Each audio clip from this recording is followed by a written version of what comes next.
건강에 꼭 필요한 이슈들 메디인에서 짚어보겠습니다. 쿠키뉴스 유수인 기자 함께합니다. 안녕하세요. 안녕하세요. 자, 오늘 준비된 내용 바로 들어보죠. 매년 이맘때가 되면 유독 근골격계 질환을 겪는 환자들이 늘어납니다. 추운 날씨로 인해서 근육, 인대의 비정상적인 수축이 반복되면서 유연성이 떨어지기 때문인데요. 이런 질환을 치료하기 위해 운동이나 마사지, 도수 치료 등 다양한 방법을 시도하는 사람들이 많은데 자칫 잘못된 방법으로 치료를 하다 보면 이 근골격계 질환이 더욱 악화될 수 있어 주의가 필요합니다. 오늘은 이 질환에 대한 올바른 이해와 치료법에 대해 알려드리려고 합니다. 네, 이게 목, 어깨, 허리 등에 나타나는 통증은 일시적인 근육통으로 여겨질 수는 있지만 이런 통증이 지속적으로 계속된다면 근골격계 질환을 의심해야 한다고 하죠. 하지만 무분별한 치료는 되레 독이 될 수 있기 때문에 오늘 이 시간 통해서 근골격계 질환을 치료할 때 어떤 점을 주의해야 하는지 잘 들어보시기 바라겠습니다. 자, 먼저 근골격계 질환이 어떤 건지부터 정확히 짚고 갈까요? 근골격계 질환은 근육, 뼈, 관절 등의 문제로 목이나 어깨, 허리, 팔다리 등의 이런 신경, 근육 등의 통증이 발생하는 질환입니다.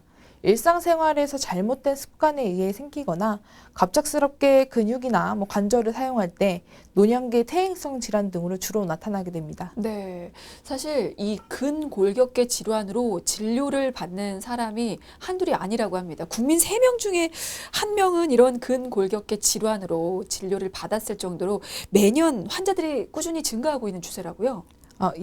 건강보험 심사평가원에 따르면 2019년 건강보험 적용 대상자 5,139만 명 중 1,761만 명이 근골격계통 질환으로 의료기관에서 진료를 받았습니다.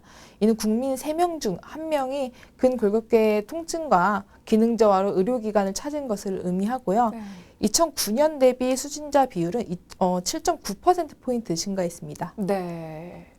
그렇군요. 지금 표가 나와 있는데 지금 연령대별로도 나타나 있네요. 연령별로도 좀 살펴볼까요?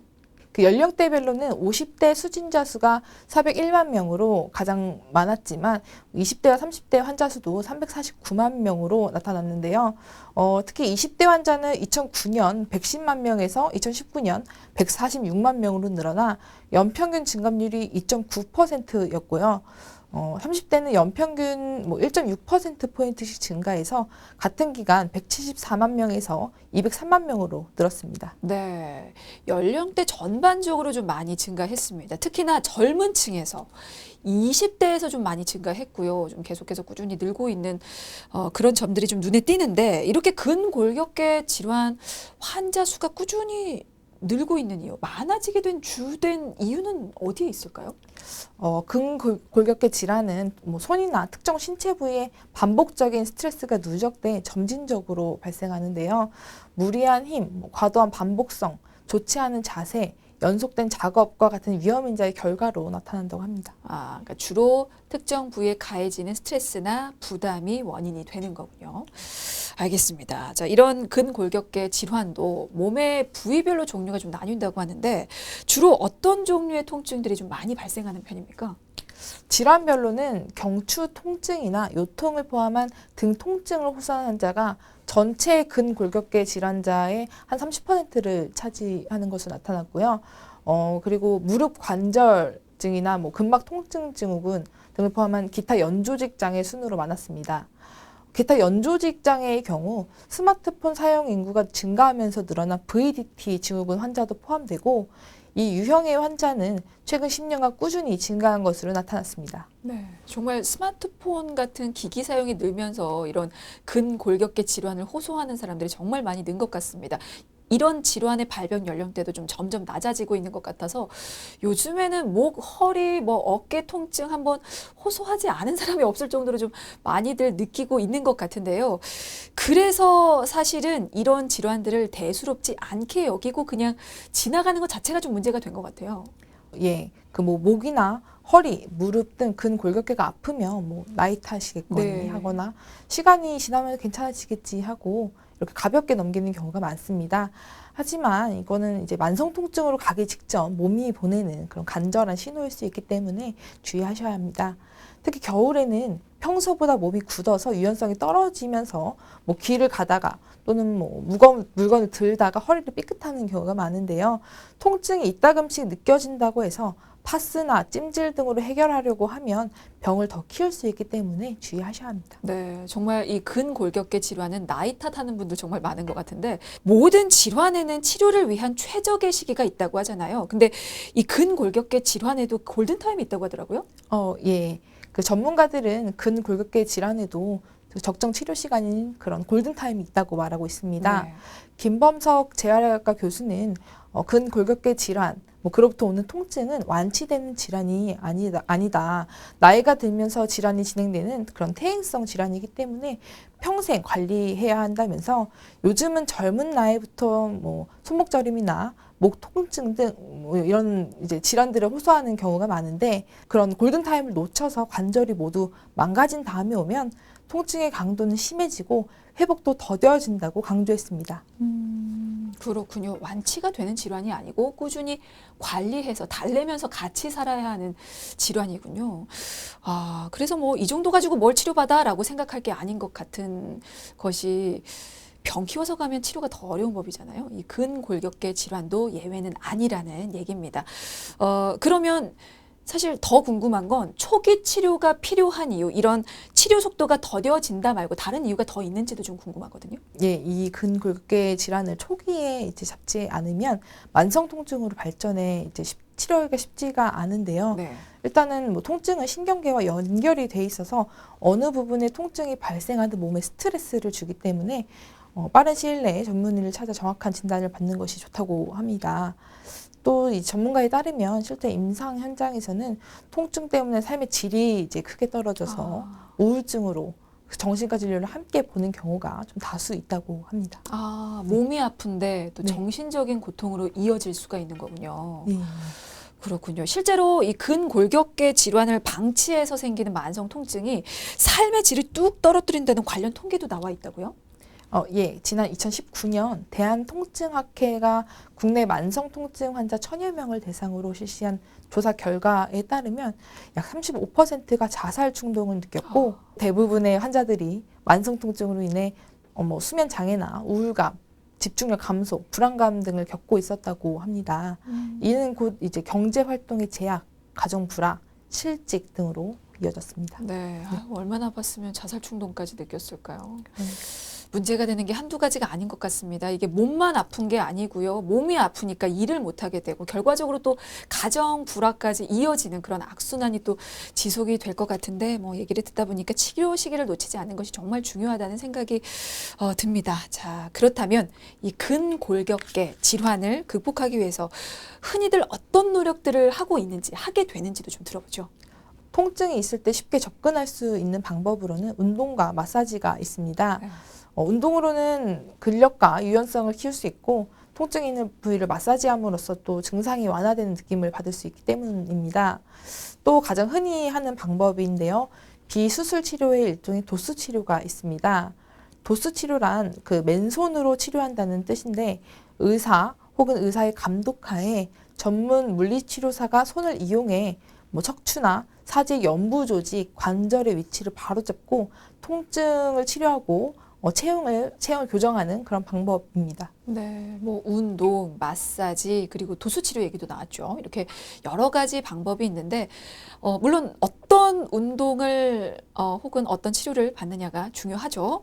하지만 그걸 어떤 방법으로 받느냐도 굉장히 중요한 만큼 요거 하나하나 좀 짚어보고 가도록 하겠습니다. 먼저 운동 얘기부터 좀 해보면요. 보통 건강상의 문제가 느껴지면 병원 치료와 더불어서 운동을 통해서 또 회복을 하고자 하는 분들 굉장히 많은데 조심해야 할 점이 이게 잘못된 방법으로 운동을 하면 오히려 해가 되고 심지어는 또 다른 질환으로 또 이어질 수가 있다면서요. 예, 기본적으로 운동은 뭐 어떻게 해도 해가 되지 않는다고 생각하시는 분들이 많으신데요. 현재 근골격계 질환으로 통증이 있거나 과거력이 있으면 운동에도 좀 주의가 필요합니다. 환자 상태에 따라서 피해야 할 동작과 운동 종류가 있기 때문입니다. 이거는 좀 예를 들어봐야 할 것 같습니다. 너무 두루뭉실하게 얘기를 하면 이해하기 힘들 것 같아서요. 어떤 상태에서 어떤 운동을 피해야 하는지 몇 가지 예를 좀 들어볼까요? 예를 하나 들자면 네네. 일반인에게는 요가나 필라테스가 근력 향상 등에 도움이 될 수는 있지만 척추 디스크 환자는 절대 피해야 합니다. 또 일반적으로 관절염에 좋은 운동으로 알려져 있죠. 수영, 러닝머신에서 걷기, 스트레칭 같은 경우는요. 엄밀히 말하면 관절의 상태에 따라 그때그때 달라지기 때문에 의사와 상의를 해서 자신에게 맞는 운동을 찾아야 합니다. 예를 들어 무릎 앞쪽 관절인 슬개 대퇴관절에 이제 염증이 생긴 슬개 대퇴관절염일 때는 무릎을 굽힐 때 통증이 심해지고 체중이 실렸을 때 오히려 통증이 좀 덜해집니다. 따라서 무릎을 구부려야 하는 자전거보다는 러닝머신에서 걷는 운동이 좀 더 낫고요. 반대로 그 허벅지 뼈와 정강이 뼈 사이에 있는 슬관절이 아픈 이 슬관절염은 체중이 실리는 운동을 피해야 합니다. 체중이 덜 실리고 무릎이 구부러지는 운동인 물속 걷기나 자전거 타기가 적합합니다. 이게 운동이라고 해서 모든 사람에게 다 좋은 건 아닙니다. 앞서서 말씀드렸듯이 환자 상태에 따라서 피해야 할 동작이라든지 운동 종류가 따로 있다라는 얘기는 그런 의미인데요. 지금 예로 든 운동이 요가, 필라테스 혹은 자전거 타기, 거기까지 얘기가 나왔는데 휴일이라든지 주말이 되면 골프나 탁구 즐기는 분들도 상당히 많은데 이런 운동은 목이나 척추 좋지 않은 분들에게는 안 좋다고 하더라고요. 골프나 테니스, 탁구가 허리를 사용하니까 허리 근력에 도움이 되지 않을까 하고 이제 생각할 수도 있는데요. 골프는 척추를 회전하는 운동이고 허리를 굽히거나 폈다가 비트는 동작은 척추에 좀 부담을 줄 수도 있습니다. 몸의 한 방향을 주로 사용하는 편측, 비대칭 운동이기 때문에 척추의 불균형을 가져올 수 있고요. 몸통의 회전력을 이용해야 하기 때문에 척추 주변의 근육이나 인대 손상을 일으키기가 좀 쉽습니다. 그렇기 때문에 이 척추에 질환이 있으신 분들은 골프, 테니스, 탁구 등 몸을 비트는 운동은 좀 가급적 피하시는 것이 좋습니다. 네. 근데 운동을 하다 보면 살짝 삐끗하는 경우가 생기잖아요. 근데 이게 큰 부상도 아니고 그런 통증도 이제 이내 곧 사라져 버리기 때문에 그냥 두는 분들도 상당히 많은데 그런 경우에는 어떤 위험이 좀 생길 수가 있습니까? 삐끗하거나 인대에 손상이 갈 경우 그 부위에 이제 혈류가 증가하고 염증성 화학물질의 분비가 증가하면서 부종이 생기는데요. 이 경우 당장 큰 부상은 아닐지라도 인대, 연골, 힘줄 등의 잠재적으로 손상이 있을 수 있습니다. 이 손상을 내버려 둔다면 만성화가 진행될 수 있고 인대 파열이나 만성 염좌 같은 또 다른 질병으로 이어져 치료 기간이 훨씬 길어질 수 있습니다. 그렇기 때문에 이런 급성 손상이 발생하면 손상 부위를 안정시키고 냉찜질을 해서 염증 반응을 억제하고요. 통증이 계속 지속될 때에는 가급적 빨리 병원에 가시는 것이 좋습니다. 네, 이런 각종 부상을 피하기 위해서라도 적당한 강도로 운동을 할 필요가 있겠고요.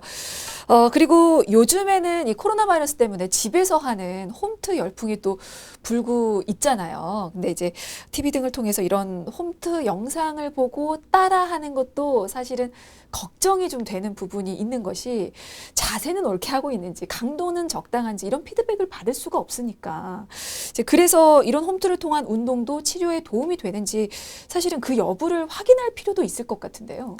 최근 이제 홈트 열풍이 불면서 유튜브에 허리 아픈 사람들이 꼭 해줘야 운동 맞아요. 이런 식의 제목으로 이제 영상들이 많이 올라오는데요.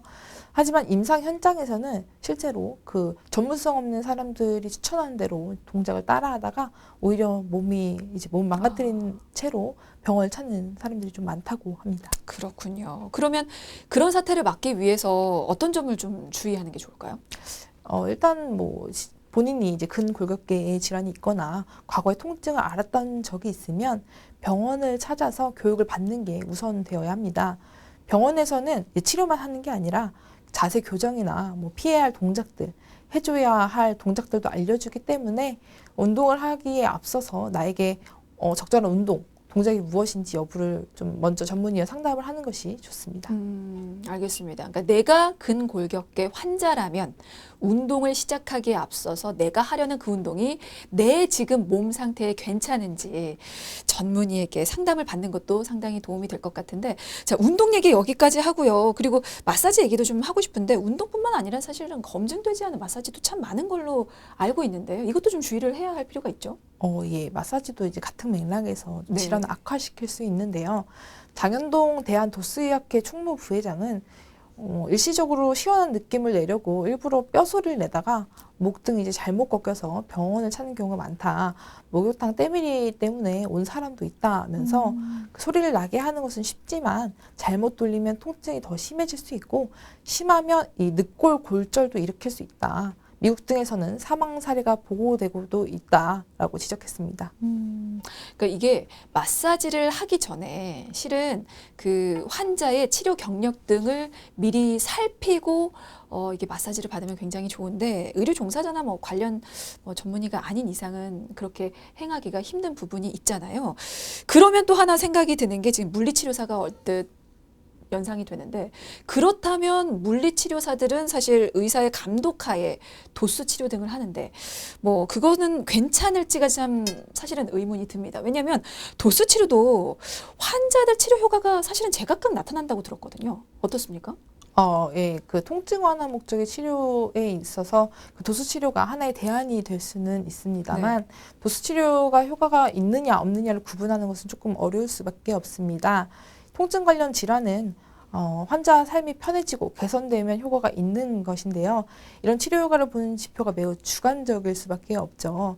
물론 도수 치료에 특화된 일부 환자들은 치료 효과가 뚜렷하게 나타나는 경우도 있다고 합니다. 그러니까 환자에 따라서 도수 치료가 더 잘 치료 효과가 크게 나타나는 사람이 있고 그렇지 않은 사람이 있기 때문에 이게 도수 치료의 효과를 단정 지을 수는 없다라는 그런 의미인 거죠. 네. 그 도수 치료 외에 뭐 주사, 약물 등 다른 치료법도 있는데 각 치료법 중 어느 것이 우월하다고 말할 수는 없습니다. 좋은 치료라고 하면 전 세계에서 모두 같은 치료법을 써야 하는데 오히려 뭐 미국이나 호주 같이 이런 의료 선진국에서는 약에 대한 거부감 때문에 도수 치료를 좀 선호하는 경우도 있다고 합니다. 반면 약이 꼭 필요한 환자도 있고요.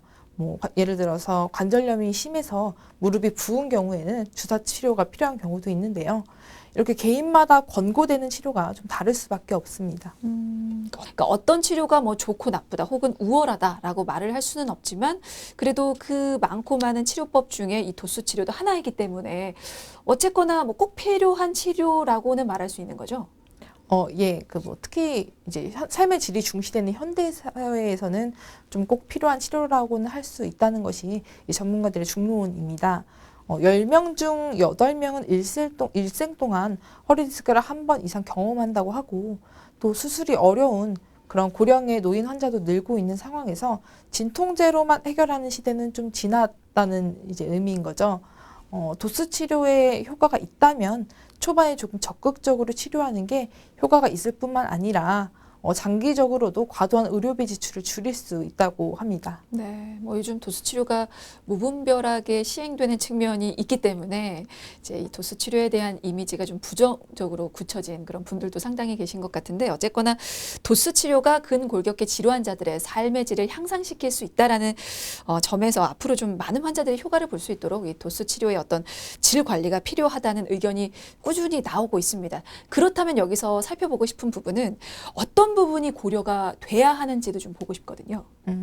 그 장현동 도스의학회 총무부회장은 환자 안전과 과잉 진료를 막기 위해서는 일정 시간 이상의 교육을 받은 의사가 직접 치료하거나 물리치료사에게 지시 감독을 할 수 있어야 한다. 물리치료사에게 모든 것을 맡기는 도수 공장은 사라져야 한다면서 그 도수 공장에 있는 물리치료사는 인센티브를 받기 때문에 환자 호응을 위해 뼈소리를 내려고 좀 과도하게 목 등을 꺾는 경우가 있다고 꼬집었습니다. 그렇죠. 환자를 끌어야 하기 때문에.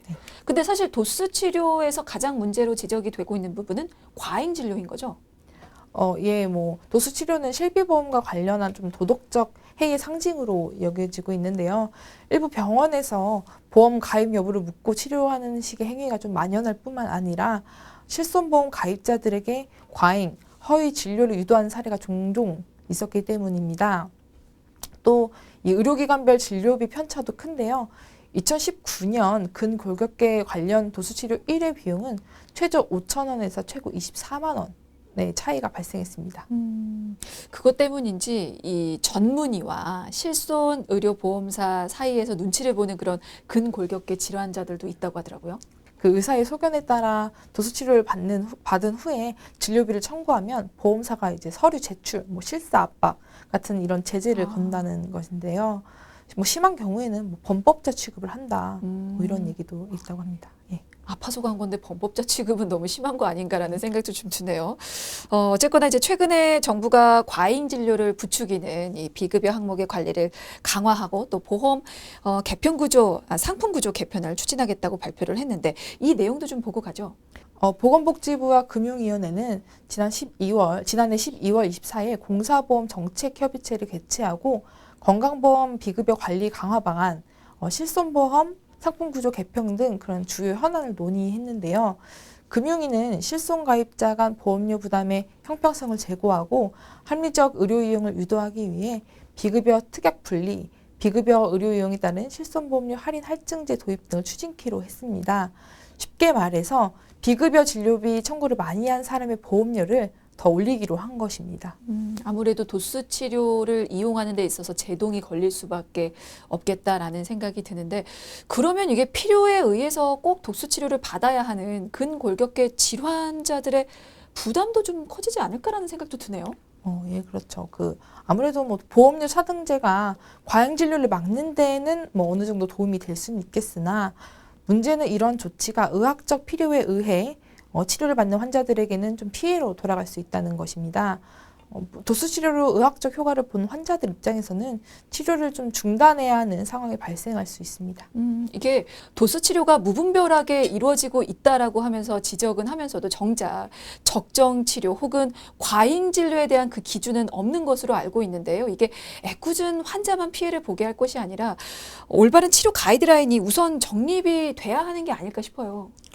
예, 전문가들은 치료를 제한할 것이 아니라 무분별하게 진료를 유도하는 그런 의료기관을 관리하는 방향으로 가야 한다고 강조하고 있습니다. 즉 검증된 의료진만 도수치료를 시행할 수 있도록 규제하고 일명 도수주 공장에 대한 이제 관리를 강화해 무분별한 진료 행위를 막아야 한다는 주장인데요. 이 근골격계 질환자들의 삶의 질 향상 측면에서 중요한 역할을 하고 있는 이 치료에 접근성을 낮춰서는 안 된다는 것입니다.